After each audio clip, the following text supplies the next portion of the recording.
Graças e paz, queridos. Muito bom estar com vocês nessa manhã.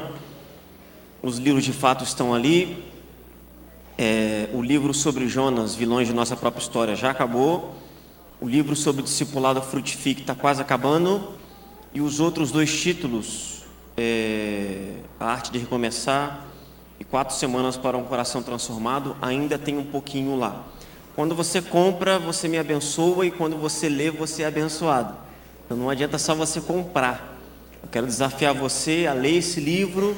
Nos livros tem lá meu e-mail. De repente, depois que você lê, dá um feedback para mim. Pastor, li seu livro, gostei disso, eu não gostei, quero fazer uma sugestão para você. Ou encontrei um erro de português, um erro de digitação. Manda lá que você nos abençoa. Isso é muito especial, essa interação é muito especial. Eu estive na sexta-feira na Rádio BPC com o pastor César, e aí ontem recebi um e-mail de um rapaz lá de São Paulo, da Brasil, que ouviu o programa e queria adquirir alguns livros meus, vou mandar pelo correio para ele, Isso é muito bacana. Quero louvar novamente por estar aqui, por esse convite tão especial, que me permitiu novamente ter contato, primeiramente com o pastor César, com sua esposa, que tem me ajudado também nos livros. Eu encontrei com o pastor César na convenção do Paraná, a gente foi ministrar lá, e chegou na tarde do primeiro dia, o bispo Célio virou para mim e falou assim: pastor, eu queria conversar contigo, porque o pastor Ivan está vindo com a família, e teria problema se o pastor César ficasse com você no quarto? Eu falei: que isso, problema nenhum, pastor. E foi realmente um tempo assim muito especial, muito especial. A irmã Marlene fechou a convenção do Paraná, e já fazia muito tempo que eu não chorava tanto ao longo de uma ministração, Deus usou ela de maneira poderosa, poderosa, poderosa. Então, quando a gente é convidado, para participar de eventos assim, a gente vem com uma expectativa de abençoar e acaba sendo muito abençoado, muito abençoado. Foi um prazer realmente conhecer o pastor Jonas, conhecer a história dele, partilhar um pouco da minha história também. Temos histórias de superação.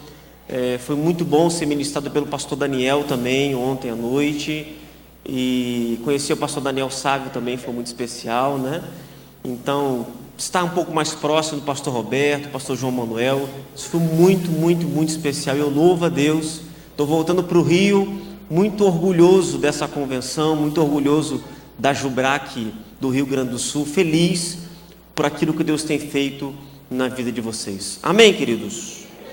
Abra sua Bíblia, por favor, em Neemias, capítulo 1.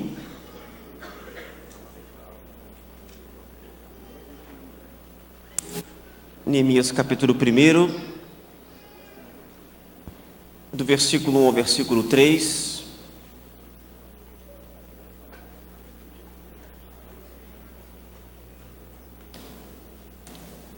Palavras de Neemias, filho de Acalias. Ora, sucedeu no mês de Quisleu, no ano 20º, estando eu em Suzã, a capital, versículo 2, que veio Hanani, um dos meus irmãos, com alguns de Judá, e perguntei-lhes pelos judeus que tinham escapado e que restaram do cativeiro, e acerca de Jerusalém, versículo 3. Eles me responderam: os restantes que ficaram do cativeiro lá na província estão em grande aflição e opróbio. Também está derribado o muro de Jerusalém e as suas portas queimadas a fogo. Feche seus olhos. Pai, de novo, vamos pela Tua palavra e abrimos o nosso coração para receber a Tua instrução. Fala aos nossos corações, capacita a minha vida para partilhar, Deus, com fidelidade aquilo que o Senhor tem gerado no meu coração, e ajuda os Teus filhos a compreender, a serem edificados por essa palavra, e que suas vidas sejam transformadas pelo poder do Teu Espírito. Amém, Senhor. Meus amados, ontem a gente falava um pouco sobre o que se espera desta nova geração. E essa é a verdade, existe uma expectativa muito grande em relação à nossa geração. Reavives o dom que há em ti. Não é por acaso que foi escolhido como subtema deste congresso, porque a liderança desta denominação neste estado tem uma grande expectativa em relação à nossa geração. E isso tem impactado muito a minha vida. Eu tenho sentido o peso dessa responsabilidade, e é importante que você entenda isso, e que você se disponha a servir ao Senhor, que você se disponha a exercer o seu ministério, a ser usado por Deus, porque essa expectativa da liderança é um reflexo da expectativa que Deus tem ao seu respeito, ao meu respeito, a respeito da nossa geração. Você acredita nisso, amém? Por isso eu quero olhar para Neemias. Neemias é um personagem muito especial na minha vida.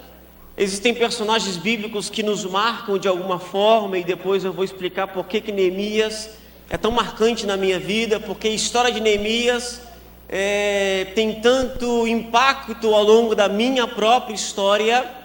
Mas Neemias é um exemplo de alguém que se levantou, que foi uma resposta a necessidades que haviam surgido no contexto de Israel. E eu gostaria de olhar para este homem num momento tão difícil que Israel vivenciava. Nós sabemos que quando Neemias escreve o seu livro, ou quando esses fatos de fato acontecem, o povo já havia retornado do cativeiro, o templo já havia sido reconstruído por Zorobabel, Esdras já havia começado o seu ministério abençoando aquele remanescente que havia retornado, aproximadamente 50 mil judeus. E agora vem Neemias, porque apesar de tudo que já havia acontecido, a situação do povo era extremamente delicada. O texto que nós lemos nos diz que o muro estava fendido. Isso quer dizer que a cidade estava desprotegida. Aquela geração vivia um tempo de insegurança pública. A cidade era vulnerável, qualquer pessoa entrava e saía. Em segundo lugar, havia injustiça social, porque o texto faz questão de frisar que as portas estavam queimadas a fogo. E por que isso é importante? Não apenas por causa das portas, mas porque os juízes estavam sempre junto às portas da cidade, julgando as causas do povo. Então era um tempo de injustiça social. O texto diz que o povo está em miséria, está em pobreza, e o povo vive um tempo de desprezo. E é justamente nesse contexto de tanta necessidade que Neemias se levanta como uma resposta a essas necessidades. Neemias se dispõe e ele faz a diferença, ele marca o seu tempo, e é exatamente isso que eu desejo fazer. Eu quero marcar o meu tempo, eu quero fazer a diferença, eu quero ser relevante na minha denominação, na cidade onde eu moro, na minha convenção, no conselho. Eu quero ser relevante, eu quero fazer a diferença de alguma forma, eu quero somar, eu quero abençoar. E eu queria olhar com vocês no capítulo 1 de Neemias e destacar alguns traços da sua personalidade, alguns traços do seu caráter, traços importantes na vida de alguém que Deus usa. Deus deseja nos usar, mas para que Ele de fato nos use, Ele precisa encontrar em nós algumas características muito importantes. Então, para que você possa reavivar o dom que há em você, é importante que essas características sejam desenvolvidas no seu coração, para que de fato você seja uma bênção, para que de fato você seja grandemente usado por Deus. A primeira característica que me chama a atenção em Neemias E está aqui no início do versículo 4 de Neemias capítulo 1, quando Neemias recebe este relatório negativo do estado de Jerusalém. Vamos dar uma olhadinha no versículo 4, iniciozinho do versículo 4, Neemias capítulo 1. Tendo eu ouvido estas palavras, sentei-me e chorei e lamentei por alguns dias. Me chama a atenção a sensibilidade de Neemias ao estado do seu povo. Neemias está no palácio. Neemias não está enfrentando absolutamente nada que o seu povo está enfrentando. Ele vive em uma outra realidade. Mas ele é um homem que se preocupa com o bem-estar alheio. Ele não olha apenas para si, para a sua realidade, ele olha para o próximo. Ele vive numa comodidade muito confortável, mas quando ele recebe relatos do estado do seu povo, ele desaba, ele lamenta, ele chora, ele não consegue se conformar de imaginar o seu povo passando por uma situação tão delicada. E essa é uma primeira característica de pessoas que Deus usa. Deus usa pessoas que se preocupam com o bem-estar alheio. Deus usa pessoas que não pensam apenas em si, que não olham apenas para o seu próprio umbigo. Os líderes encontram seus propósitos, disse John Maxwell, nas necessidades que os cercam. É justamente aí que nasce o ministério de alguém. Hernán Dias Lopes, ele disse: necessidades à nossa volta são outdoors de Deus a apontar-nos o nosso ministério. Neemias é copeiro, mas quando ele recebe aquele relatório, ele entende, ele se encontra. Ele encontra o seu chamado. A partir de uma necessidade, ele percebe que é justamente ali, ajudando o seu povo, reconstruindo os muros, é que ele pode ser útil. Quando você toma conhecimento de um problema, se torna responsável diante de Deus pela solução desse problema. E ele termina dizendo: se você não está interessado em ajudar, não faça perguntas. Neemias perguntou, mas não era uma questão de curiosidade. Certamente algo já estava queimando no coração daquele homem. E quando ele recebe notícias fresquinhas, atualizadas do que estava sendo vivenciado pelo seu povo, ele entende: é agora. Este é o meu momento. Esta é a minha oportunidade. O problema é que muita gente quer exercer o ministério apenas para aparecer. Querem apenas estabelecer o seu próprio nome. Querem apenas alcançar algum tipo de reconhecimento, quando na verdade a essência do ministério não está em nós, está naquilo que nós fazemos pelo outro. Porque essencialmente ministério é serviço.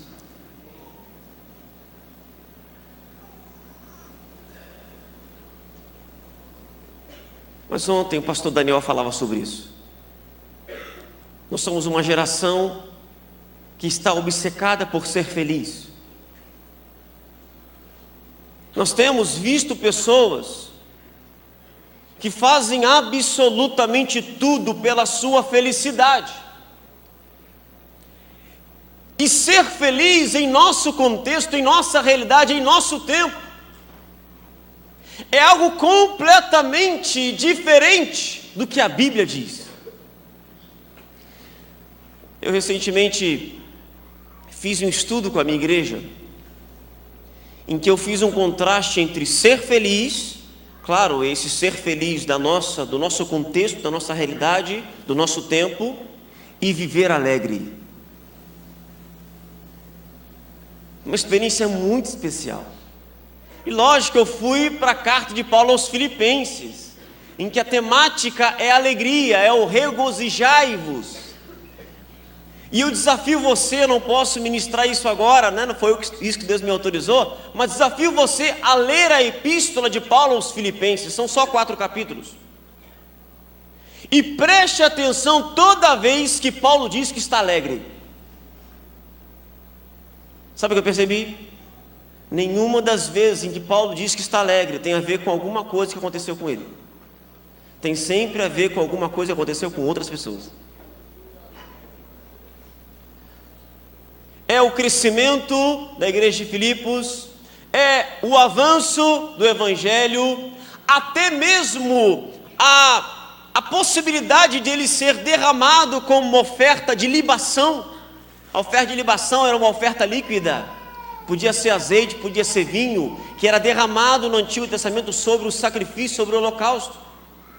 Ele está dizendo: eu estou prestes a ser derramado, o meu serviço a vocês é o sacrifício, e o meu sangue do martírio vai ser a oferta de libação. Eu estou alegre.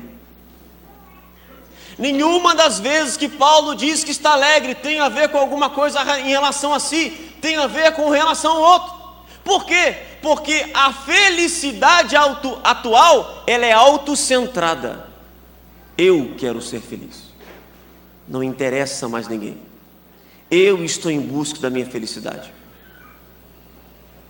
Por isso que mais nós temos visto são pessoas construindo a sua felicidade sobre os escombros, como disse Hernán Dias Lopes, da infelicidade alheia.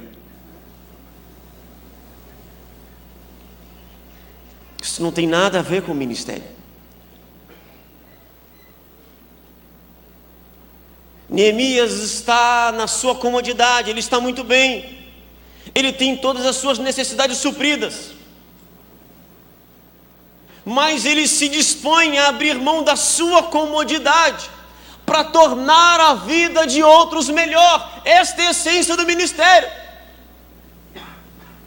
Não tem nada a ver com o que eu vou ganhar, com o que eu vou alcançar, mas com aquilo que eu vou ser usado por Deus para proporcionar para outras pessoas.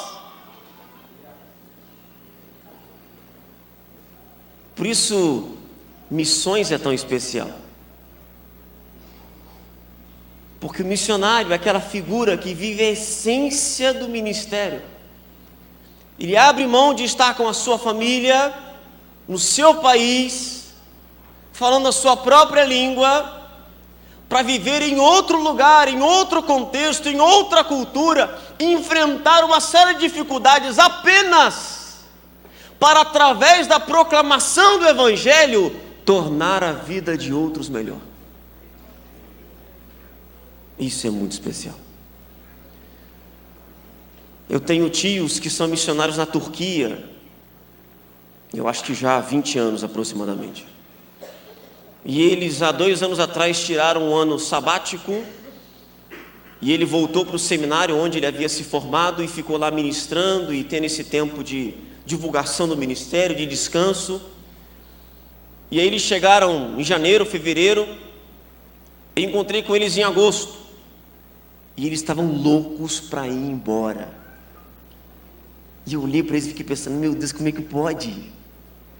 Eles estão na pátria deles, falando a língua deles, mas eles estavam incomodados porque eles queriam voltar para a Turquia. Deus usa homens dispostos a deixar de lado a sua comodidade para tornar a vida de outros melhor.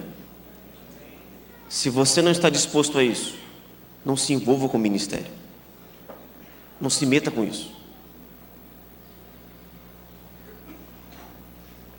Segunda característica, a sequência do versículo 4, coloca por favor o versículo 4 aqui de novo. E nesse ponto eu não preciso me demorar, já que ontem a gente foi ministrado nesse sentido. O texto diz: e continuei a jejuar e orar perante o Deus dos céus. Deus usa homens, Deus usa mulheres, Deus usa jovens que tenham uma vida de oração. Porque aquilo que nós fazemos é essencialmente espiritual. Não tem como exercer o ministério sem esse revestimento que vem da parte de Deus através da oração. Isso é muito bacana, porque quando a gente vai ler no primeiro versículo do capítulo 1 e comparar a data com o primeiro versículo do capítulo 2, o primeiro versículo do capítulo 1 fala sobre o mês de Quisleu, e no segundo capítulo, que é de fato quando Neemias se apresenta a Artaxerxes, lá aparece o mês de Nissan ou Abib. Se a gente faz uma relação entre as duas datas, a gente vai descobrir que Neemias orou por aproximadamente 4 meses. Ele está orando, ele ora, ele está gerando no seu coração aquele projeto, ele está se preparando espiritualmente para ser usado por Deus. Então talvez você me ouve falando sobre ministério e você diz assim: ah, pastor, mas eu sou novo, não posso fazer praticamente nada. Se prepare para o ministério orando. Ore, tenha uma vida de oração, é a melhor preparação para o ministério que você pode ter, além de estudar a palavra. Eu me lembro na minha adolescência de momentos que eu tive com Deus, de horas e mais horas em que eu não exercia ministério, mas eu orava.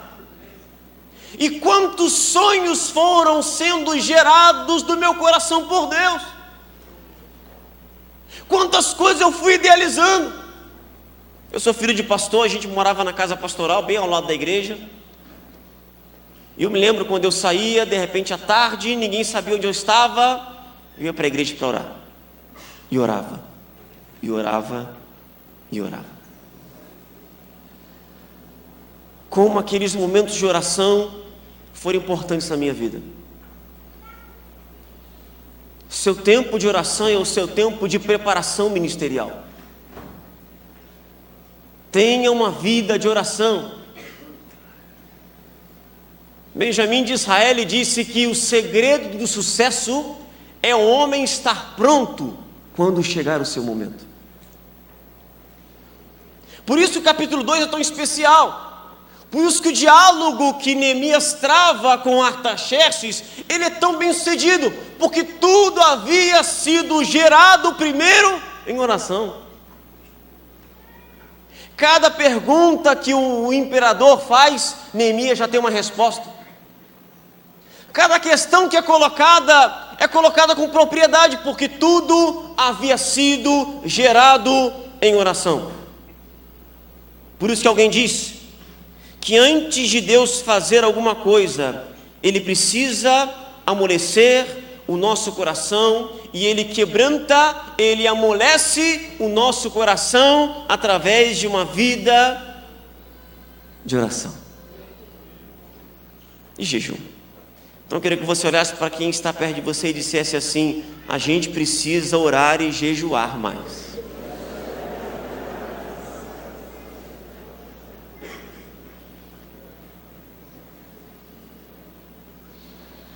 Olha o versículo 5, a partir do versículo 5, por favor. Um pouquinho da oração desse homem. E disse: ó Senhor, Deus dos céus, Deus grande e temível, que guardas o pacto e usas de misericórdia para com aqueles que te amam e guardam os teus mandamentos. 6. Estejam atentos os teus ouvidos e abertos os teus olhos para ouvires a oração do teu servo, que eu hoje faço perante ti, dia e noite, pelos filhos de Israel, teus servos, confessando eu os pecados dos filhos de Israel, que temos cometido contra ti. Sim, eu e a casa do meu pai temos pecado. Versículo 7. Na verdade, temos procedido perversamente contra ti, e não temos guardado os mandamentos, nem os teus estatutos, nem os juízos que ordenaste a teu servo Moisés. Olha, a confissão que Neemias faz não é uma confissão dos pecados do povo apenas, é uma confissão dos seus próprios pecados. É uma confissão pelos pecados da sua própria família. Neemias olha e entende o problema que o povo vivencia e sabe que isso está relacionado a pecado. Era resultado de uma geração que havia se perdido. Mas ele não olha apenas para o problema do povo, ele não olha apenas para o pecado do povo, ele olha para o seu próprio pecado. Porque ele não é só crítico, ele tem autocrítica. E sabe, irmãos, a gente vive um tempo, e eu sei que as redes sociais têm influenciado muito, porque hoje todo mundo virou teólogo, todo mundo sabe, todo mundo tem opinião, todo mundo fala, todo mundo acha alguma coisa. Nós somos uma geração muito crítica, muito crítica. Tem muito lixo na internet que detona a igreja, que nos leva a desacreditar completamente da instituição que tem falhas. E eu tenho visto uma geração que bota defeito em tudo, que questiona a igreja em tudo. Mas o problema de você ter um senso crítico muito aguçado é que o senso crítico aguçado demais é um reflexo de falta de autocrítica.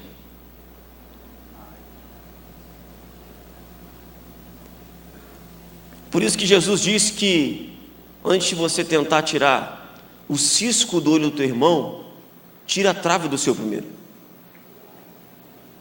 Porque quem só vê problema na igreja e não vê o problema em si, está numa situação muito delicada.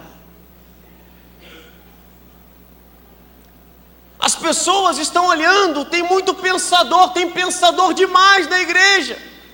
O cara acha tudo, ele sabe de tudo, ele questiona tudo, mas ele não faz nada. Eu me lembro de um jovem que tive algumas conversas com ele quando eu retornei para assumir a igreja. E ele sempre muito crítico. Um dia eu marquei e falei, cara, vamos sentar para conversar. E ele vomitou um monte de coisa. Ele não aceita isso na igreja, a igreja é isso, a igreja é aquilo, a igreja está fazendo isso, não pode ser assim, o ministério pastoral está errado, e não sei o que lá, e falou, e eu ouvi ele. Porque essa é uma coisa que eu sei fazer, eu sei ouvir. Eu deixei ele falar. Quando eu senti que ele tinha vomitado tudo, todo o lixo que estava dentro dele, todo o senso crítico exacerbado dele, ele havia manifestado, eu falei assim, rapaz, eu penso igual a você, quase igual a você. Eu concordo com 85 a 90% do que você disse. Mas sabe qual a diferença entre eu e você? Você percebe os defeitos da igreja, você percebe as mazelas da igreja, e aí você está dentro da sua casa com medo de se corromper por essa igreja deturpada, e lá, preservando a sua santidade sozinho. Eu percebo os mesmos erros, mas eu estou aqui para tentar fazer a igreja ser melhor.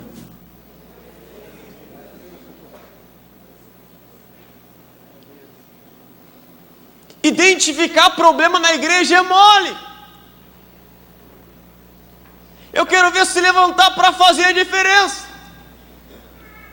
Ver defeito é fácil, todo mundo vê. Mas tem um pessoal que fala demais. É muito blá blá blá para o meu gosto, irmãos, eu não aguento isso.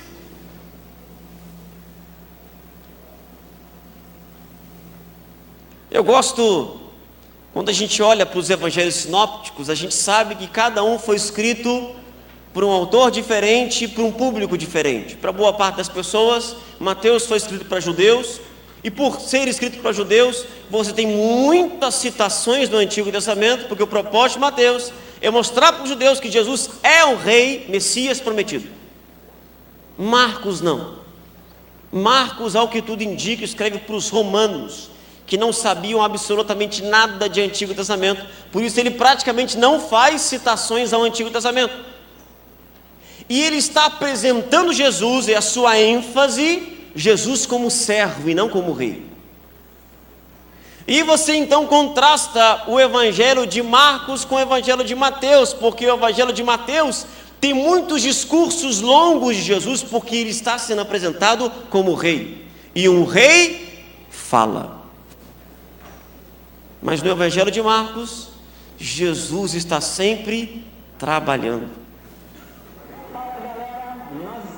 O texto diz, imediatamente ele fez isso, imediatamente ele foi para lá, e em seguida, quando a gente olha para o evangelho de Marcos, Jesus está o tempo inteiro trabalhando. Por quê? Porque lá ele está sendo apresentado como um servo, e um servo não é conhecido pelo que fala, um servo é conhecido pelo que faz.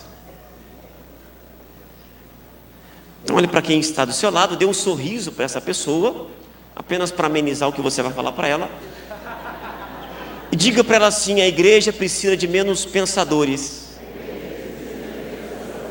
e de mais servos, gente que não é conhecida pelo que fala, mas pelo que faz.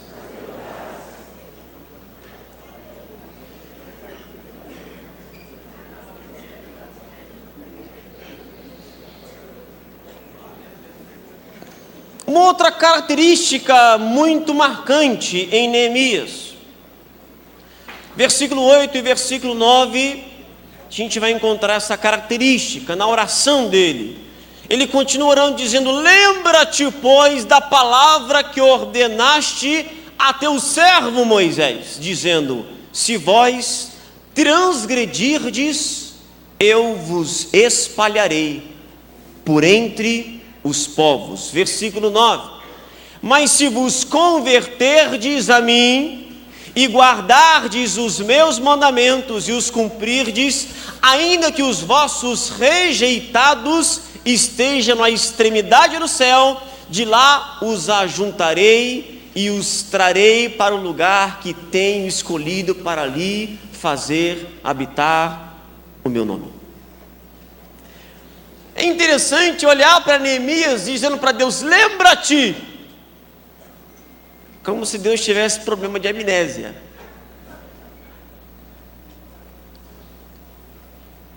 Mas alguém disse que de fato a memória de Deus é infalível, porque o nosso Deus é onisciente, mais que isso, ele é presciente. Mas apesar disso, Deus ama ser lembrado das suas promessas. E é exatamente isso que Neemias está fazendo. Ele lembra que de fato Deus havia alertado o povo que se eles transgredissem a lei, seriam espalhados. Mas Deus também havia prometido que se eles se arrependessem, seriam novamente conduzidos para a sua terra. Porque Neemias é um homem que tem esperança. Neemias é um homem que não havia perdido a fé nas promessas de Deus, e isso é muito especial. Olhar para trás e lembrar-se do que Deus um dia nos prometeu. Às vezes o nosso ministério, a gente meio que se perde. E esse movimento a gente sempre precisará fazer, olhar para trás e se lembrar do que Deus havia prometido. A gente vive crise no ministério, claro que sim. Pastor Jonas disse aqui no primeiro dia: você acha que eu nunca pensei em desistir, em parar? Todos nós já vivemos isso. A sensação de às vezes não estar sendo do lugar, a percepção de que parece que é o fim, vai acabar tudo. Aí a gente olha para trás, lembra de que um dia Deus prometeu. Isso nos ajuda a redefinir algumas rotas. Isso nos ajuda a ter uma percepção que vai além das circunstâncias que nos envolvem. A situação de Jerusalém era caótica. Não havia esperança nenhuma. Como é que Neemias encontra esperança? Quando ele olha para trás e se lembra daquilo que Deus lhe prometeu. Aquilo que Deus prometeu para o seu povo. Deus tem uma promessa para a sua vida. Deus tem uma promessa sobre a nossa denominação. Deus tem algo tremendo ainda para fazer através de nós. Nós podemos estar passando por um momento difícil, a gente pode estar passando por adversidade, mas Deus ainda tem promessas para cumprir sobre as nossas vidas. Deus usa a gente que se apega a essas promessas, que lembra a Deus. Senhor, lembra-te de quando o Senhor me chamou. Lembra-te das promessas que o Senhor me fez. Lembra-te, Senhor, daquilo que o Senhor disse que iria fazer. Eu não me esqueci disso, não. Eu acredito. A gente não pode permitir que as circunstâncias desfavoráveis arranquem a nossa esperança. Se a gente não consegue encontrar esperança naquilo que a gente vive hoje, olha para trás e lembre-se de tudo aquilo que um dia Deus te prometeu, e se apegue a essas promessas. Eu acredito. Apesar de tudo, diga para você mesmo: eu acredito no que Deus ainda vai fazer na minha vida e através da minha vida. Quem acredita nisso, levante a sua mão em nome de Jesus. Quinta característica, versículo 10.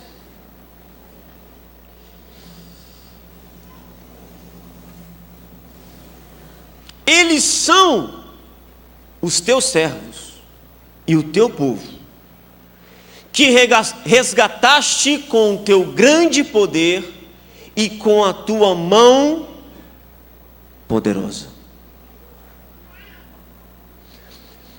Essa é a descrição que Neemias faz do seu próprio povo. Quem é o seu povo?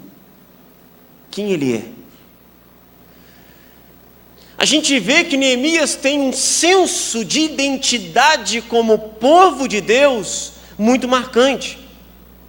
E olha que na verdade a distância entre Suzã, onde ele estava, e Jerusalém era de aproximadamente 1.500 quilômetros. Mas ele sabe quem ele é. Ele sabe quem é o seu povo. Ele sabe quem é o seu Deus. Ele sabe que existem promessas da parte de Deus, e ele tem uma identidade muito bem estabelecida diante do Senhor. Apesar de estar em uma outra cultura, apesar de estar em uma outra região, apesar de ser influenciado de alguma forma ao seu redor por outros conceitos, ele sabe quem ele é. Será que você sabe quem você é? Pastor Daniel falava sobre isso ontem. Tudo aquilo que a cultura tem nos imposto, tudo aquilo que os sábios deste mundo têm colocado para nós como normal, como se a gente tivesse que aceitar isso, e a gente não pode aceitar, porque a nossa sabedoria vem de Deus. A nossa pátria, ela não é deste mundo, a nossa pátria é dos céus. Paulo escreve isso para a igreja de Filipos. E Filipos era uma colônia romana dentro da Grécia, Macedônia. Eles sabiam que era ter uma cultura de origem, eram romanos, mas viver dentro de um outro contexto diferenciado. O sul tem tantas colônias, especialmente alemãs. E o que as colônias fazem? Elas tentam preservar a sua cultura, os seus costumes. porque eles sabem de onde eles vieram. Eles têm uma origem. Nós estamos nesse mundo, mas nós não somos desse mundo. A nossa pátria é celestial. Os nossos valores vêm de Deus. Os nossos princípios são gerados por Deus. Eu não posso me conformar com este mundo. Você não pode se conformar com esse mundo. Você precisa saber quem você é. Quem é o seu Deus? Quais são os valores e princípios que a palavra desse Deus trazem para você?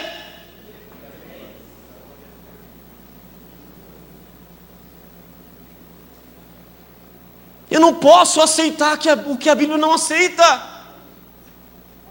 Eu não posso achar normal o que a Bíblia diz que não é normal. Se nós não entendermos isso, nós vamos ser uma geração que vai fracassar. A gente tem que ser uma geração que ama a palavra e não só a teologia, para ficar discutindo John Piper.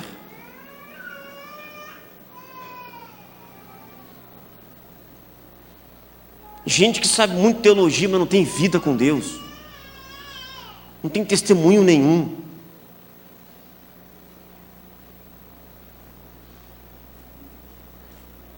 Grandes cabeções, mas que não tem vida. Falam demais da Bíblia, mas não vivem a palavra.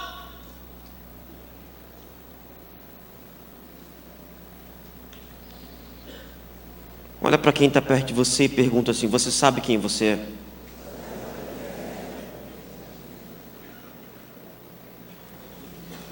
Sexta e última característica.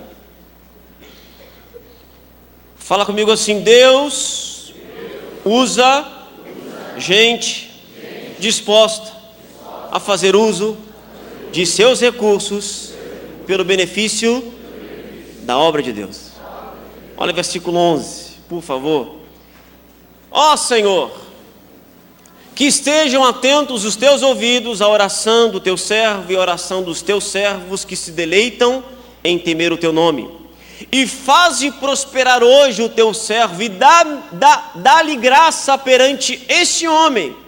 Certamente o rei, o imperador, era eu então copeiro do rei. Eu queria pensar um pouco sobre isso. Usar os meus recursos em benefício da obra de Deus é o que Neemias está prestes a fazer. Ele olha a situação do seu povo. Ele sabe que aquele mesmo imperador, e está registrado em Esdras capítulo 4, versículo 21, havia decretado a interrupção da reconstrução. Então, quando ele analisa toda a situação, ele pensa: caramba, eu sou copeiro do rei. Eu sou uma pessoa de confiança do rei.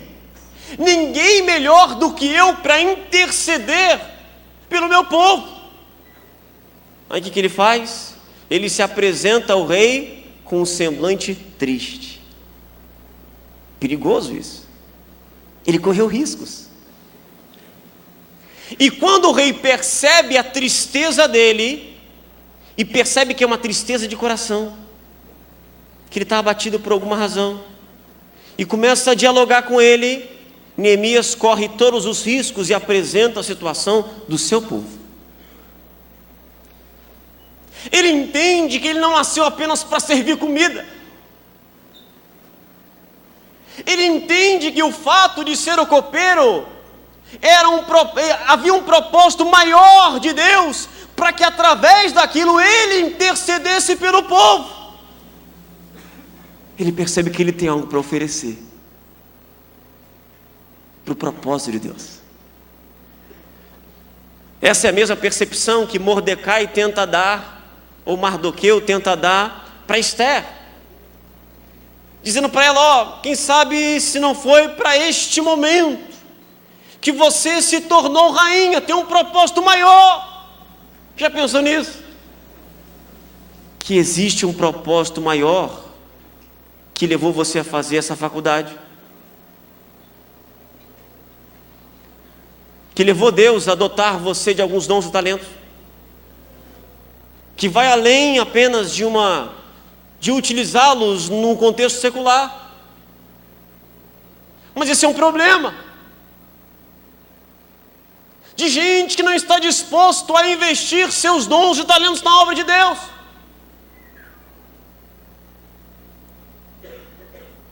O que você tem feito em benefício da obra de Deus? Como você tem empregado os seus talentos para o avanço da obra? Pastor, não tem relação nenhuma. Tem que ter. Tem sempre um propósito maior do que aquilo que a gente vê. Já pensou em como você pode pegar a formação que você tem e agregar algo para a sua igreja local? E não ser apenas um frequentador de culto? Já pensou em como você pode agregar algo a Jubraque lá na sua igreja, no seu estado? Tem um propósito maior envolvido nisso. Pare e pensa, existe um propósito maior. Não é só para você ganhar dinheiro, não. Tem mais do que isso. Você precisa sair daqui disposto a reavivar o dom que há em você. Deus, eu quero ser útil na tua obra. Eu quero colocar a minha vida à tua disposição, os meus talentos à sua disposição. E não só dons e talentos. Dinheiro. Você é um dizimista fiel? Ah, não, pastor. Dízimo é do Antigo Testamento. Ah, entendi. Dinheiro não. Mexe com isso não, pastor. Vou mexer. Porque essa falácia, irmãos, de que dízimo é do Antigo Testamento é um negócio que me irrita muito. O cara vai na concordância bíblica, coloca a palavra dízimo e encontra, sei lá, dezenas, centenas de vezes no Antigo Testamento e quase nunca no Novo. Ali chega uma bela conclusão.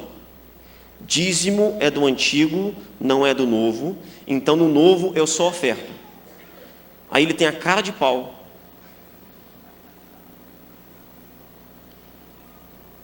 de dar R$2 todo domingo para contribuir com a obra de Deus. Porque, desculpa, dízimo é do Antigo Testamento. Agora, uma coisa que muita gente não se pergunta é por que o Novo Testamento fala tão pouco de dízimo. Porque você dizer que eu não preciso dizimar, eu vou só ofertar, então vou pegar lá, e R$2 é a nota, né, das igrejas. Lembra quando tinha nota de R$1? Só dava R$1 na oferta.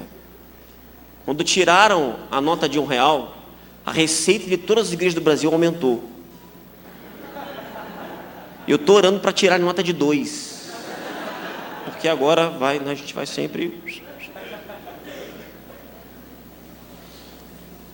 Dizem que o menino está indo para a igreja e a mãe deu para ele 2 moedas de R$1 e disse assim, ó, essa aqui é para você dar na oferta e essa aqui é para você comprar bala na cantina da igreja. E o menininho foi todo feliz para a igreja, de repente ele descuidou e uma das moedas caiu no bueiro. Ele botou a mão na cabeça e disse assim, justa da oferta.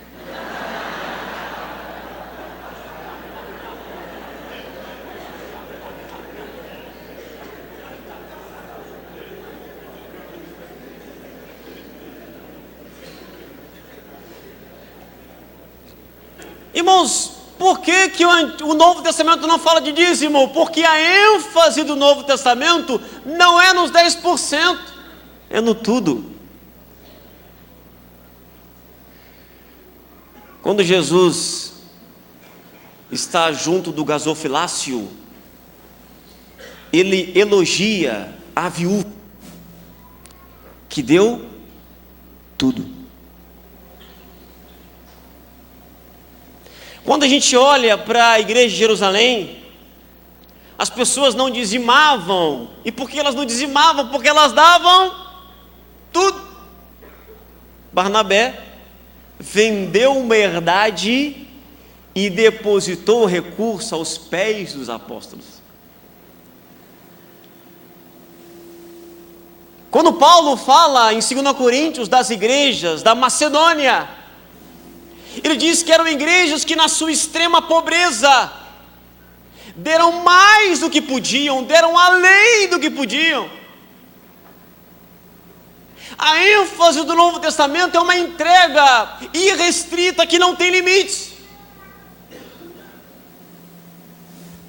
Eu vou acreditar que você está no Novo Testamento se o dia que você tiver que vender um terreno, você pensar assim: será que eu dou tudo para a igreja? Aí você está no Novo Testamento. Se pelo menos você considerar a possibilidade de entregar tudo, você está com o coração do Novo Testamento. Agora, se não é isso, se você só tirou o dízimo e continua dando esmola para a igreja, você nunca chegou no Novo Testamento. Você saiu do velho, mas você não chegou no novo. Você ficou no meio do caminho. E sabe o que tem entre o Antigo e o Novo Testamento? O período intertestamentário. Os aproximadamente 400 anos de silêncio em que Deus não usou voz profética. Cuidado.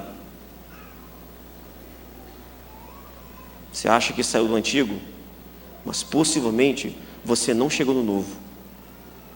Você está no meio do caminho.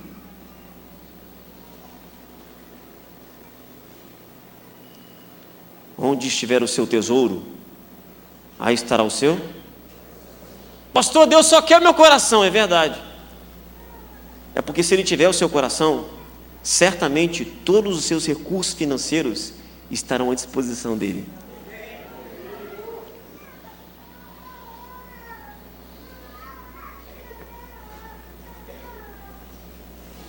Neemias está disposto a se entregar, a entregar os seus recursos para o avanço da obra. E eu volto a dizer, existe uma expectativa muito grande desta convenção em relação a vocês, em relação a nós. Eu tenho um livro escrito, ele é baseado em Atos capítulo 6, eu não trouxe ele, eu tenho, mas eu não trouxe porque não deu para trazer tudo. E eu faço uma exposição em Atos capítulo 6, versículo 1 ao versículo 7, e é muito especial. Porque a gente costuma olhar para aquele trecho como a instituição dos diáconos, quando na verdade nenhum deles é chamado de diácono. Porque diaconia tem a ver com serviço, com servir. De fato ali é a essência do ministério diaconal, mas o diaconato em si, ele é oficializado ou ele surge como ofício mais à frente. Quando Paulo, por exemplo, escreve as cartas a Timóteo, ele fala dos diáconos. Mas quando Paulo está viajando e passa pela residência de Filipe, Filipe é descrito pela Bíblia como um dos 7 só. E é legal olhar para Atos capítulo 6, porque em Atos capítulo 6 começa assim: e naqueles dias, crescendo o número de discípulos, houve uma murmuração dos gregos contra os hebreus, porque as suas viúvas eram negligenciadas no ministério cotidiano. Distribuição de alimento, assistência social. As viúvas de fala grega ou as gregas eram desprezadas, e isso leva a igreja à murmuração. Essa murmuração tinha de fato fundamento, porque no versículo 2 os apóstolos dizem assim: não é razoável que abandonemos o ministério da palavra para servir as mesas. Eles estão fazendo uma confissão de a gente de fato não consegue administrar tudo. Se a gente for organizar o ministério cotidiano ou a assistência social da igreja, a gente vai deixar de estar com a palavra, e a gente não pode fazer isso. E eles diziam assim: irmãos, escolhei dentre vós 7 homens de boa reputação, cheios do Espírito Santo e de sabedoria, e nós incumbiremos eles deste importante negócio, e nós nos dedicaremos ao ministério da palavra e da oração. E o texto diz: e este parecer contentou a toda a multidão. E escolheram 7 homens. Então você observa que o versículo 1 começa falando sobre crescimento e depois fala de murmuração. Havia um problema na igreja. E sabe qual era o problema? O problema não era a comida. O problema é que tinha pouca gente trabalhando. O problema é que os apóstolos estavam sobrecarregados, porque tudo ficava nas costas dele. E é muito interessante porque o nome de todos os 7 são nomes gregos, de origem grega. Isso quer dizer que os 7 foram escolhidos da parte que murmurava, da parte que reclamava. E quando a gente vai para o versículo 7, no versículo 6, os apóstolos impõem as mãos sobre eles, os liberando para exercer o ministério. O texto do versículo 7 diz que o crescimento foi intensificado. A palavra era proferida, se espalhava, e o crescimento da igreja foi tão exponencial que tinha até sacerdote obedecendo a fé. Porque os apóstolos fizeram mais do que estavam fazendo? Não. Porque dentro da igreja levantaram-se 7 homens. Eles não ganharam um título, mas se levantaram para servir. O que você tem feito pela sua igreja? Como você tem contribuído para o crescimento, para a edificação na sua igreja? Você precisa se levantar. Mas era algo tão simples, era só servir mesmo, é verdade. Mas 2 desses homens se destacaram. Filipe, o evangelista. O cara foi transladado, pensa nisso. O cara estava pregando e de repente, desapareceu, apareceu em outro lugar. Uau! O cara era bom. E o segundo que se destacou, qual é o nome dele? Estevão. Ele foi o primeiro mártir da fé. É muito bacana olhar para Atos capítulo 7, quando a gente vê o martírio de Estevão. E eu tenho um filho chamado Estevão. E quando a gente disse que ia colocar o nome de Estevão, teve gente falando: nossa, Estevão, cruz credo, morreu apedrejado. Mas por que ele morreu? Porque Estevão foi o primeiro a levantar a bandeira e questionar por que a gente continua vivendo como judeu. Tanto que em Atos capítulo 7 ele é acusado de falar contra o templo e contra a lei de Moisés. Não é que ele está falando contra, é porque ele não via mais por que eles viveriam então ainda como judeus. E o livro de Atos é escrito para mostrar a ruptura entre cristianismo e judaísmo.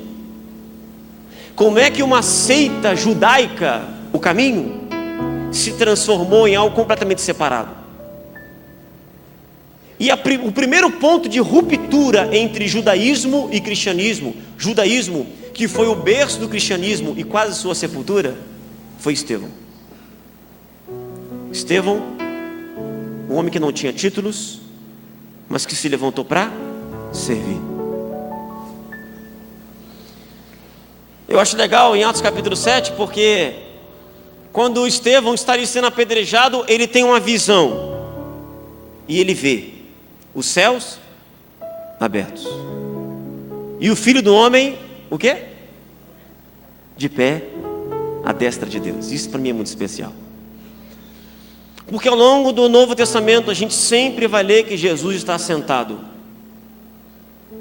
Assenta-te à minha direita, dizia o Salmo, até que eu coloque os teus inimigos como escabelo sobre os seus pés.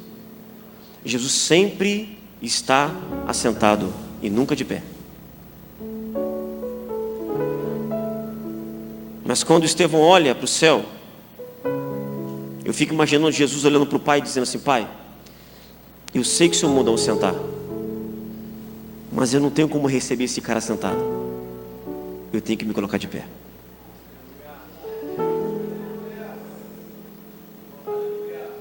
Quem ele era? Apóstolo? Não. Ele foi apenas um dos 7 que foi chamado para servir. Sabe por que Neemias é tão especial para mim? Está quase na minha hora, né? Que hora que termina aqui mesmo? Desculpa. Já foi já? 5 minutinhos. Eu me lembro que eu fui embora para a Alemanha e a minha igreja local viveu uma crise sem precedentes. Muita coisa aconteceu e aí eu fui chamado para voltar e reassumir a igreja, mas eu não sabia se deveria fazer isso. Tinha medo. A igreja estava difamada na cidade, o momento era terrível, terrível. E aí eu já tinha uma viagem agendada e a ideia era que nessa viagem a igreja fosse consultada se desejava ou não que eu voltasse para assumir a igreja. E eu não tinha a mínima ideia do que eu iria fazer. Eu me sentia tão pequeno, eu me sentia tão incapaz de voltar e assumir a igreja que eu sempre amei numa situação tão delicada. Tinha medo. E eu vim, era um congresso de homens, eu ministrei um dos dias, eu preguei mal pra caramba, eu estava realmente muito mal. E no domingo de manhã foi o fechamento, tinha um amigo da cidade que foi ministrar a palavra no fechamento do congresso de homens. E ele chamou os homens da igreja, fizemos à frente um semicírculo. E ele começou a orar por cada um desses homens. E orando por cada um desses homens, ele encontrou um menino. Era uma criança no meio dos homens. E aquilo chamou a atenção dele. Então ele terminou de orar por todos, parou, virou para a igreja e falou assim: gente, olha, eu encontrei um menino. E ele pegou o menino, puxou o menino para o meio e começou a orar pelo menino. E quando ele começou a orar pelo menino, eu senti que ele orava por mim. E cada palavra que ele dizia: ele é só um menino, ele se sente incapaz, ele está orando por mim. Ele não sabia, eu era o menino. E eu comecei a chorar copiosamente. E ele continuava orando pelo menino, mas eu era o menino. Quando ele acabou de orar, o menino voltou para o lugar dele. Ele pegou o microfone, o palestrante colocou na minha mão. E quando eu disse assim: irmãos, eu voltei a chorar copiosamente. E ninguém entendia o que estava acontecendo. Enquanto eu chorava, um presbítero da igreja percebeu, olhou a situação, não entendeu nada também, mas foi lá, pegou o menino e mandou o menino me abraçar. E eu continuei chorando muito mais. Até que eu consegui controlar o meu choro e dizer: gente, eu sou esse menino. Eu me sinto incapaz dessa grande responsabilidade. Mas se Deus me chamou, eu estou disposto a ser usado por Deus para ajudar essa igreja na sua reconstrução. E aquele menino inseguro, cheio de medo, à noite estava na igreja pregando sobre Neemias e falando sobre reconstrução. Talvez você ache que não tem muito para oferecer. Talvez você ache que você é apenas um menino. Mas se esse menino estiver disposto para ser usado por Deus, se levantar e para fazer a diferença, Deus poderá fazer grandes coisas através da sua vida. Que Deus te abençoe pelo poder do nome de Jesus Cristo.